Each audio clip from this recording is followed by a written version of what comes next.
Gaano nga ba katagal ang shelf life ng cookies? Let's put it to the test to find out. But first, alamin muna natin ano nga bang ibig sabihin ng shelf life. Essentially, may dalawang factors na tinitingnan.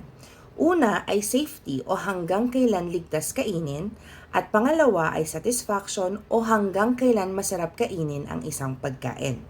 Please note na nag-iiba ito depende sa storage conditions. Ngayon, pagdating sa cookies, since matamis siya, aasahan natin na mas mauunang bumaba yung satisfaction factor kesa doon sa safety factor kasi yung sugar preservative siya. Unless meron siyang highly moist na filling gaya ng cream cheese, kapag ganon magiging prone sa molds ang iyong mga cookies. Pero sa mga typical na cookies, pag pinag-uusapan natin ng shelf life, ang tinatanong talaga natin ay yung hanggang kailan ito masarap kainin o hanggang kailan maganda pa yung quality nito.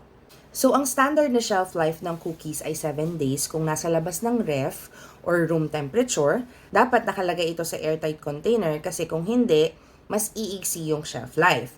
Pag nasa ref, pwede itong magtagal ng up to 2 weeks. Kapag nasa freezer, up to 3 months. Again, dapat nasa airtight container. Pero, base dito sa experiment natin, umabot ng 10 days ang shelf life ng cookies.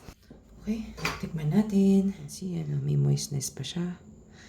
Okay, no? Mas maingit na. Pero meron na siyang konting crumbliness, no? Lalo na doon sa outer, sumalapit sa edges. Kaya, okay. Pwede pa rin. Let's see. Let's taste it. Again. No? Ito yung parang noticeable taga medyo tough na siyang ano. Yan, oh. As you can see, dry na dito, no? Ito na lang yung bandang ilalim, yung moist. Dry na siya talaga. Ayun. Yeah. May moistness pa rin. Sweetness, pero ayun, medyo crumbly na talaga siya. At day 12, medyo hindi na talaga okay. Day 10, medyo okay pa. Day 12, hindi na. At base sa experience ko, kahit hanggang 6 months sa freezer ang cookies, okay pa rin siya once nireheat mo na. If this has been helpful, please follow for more.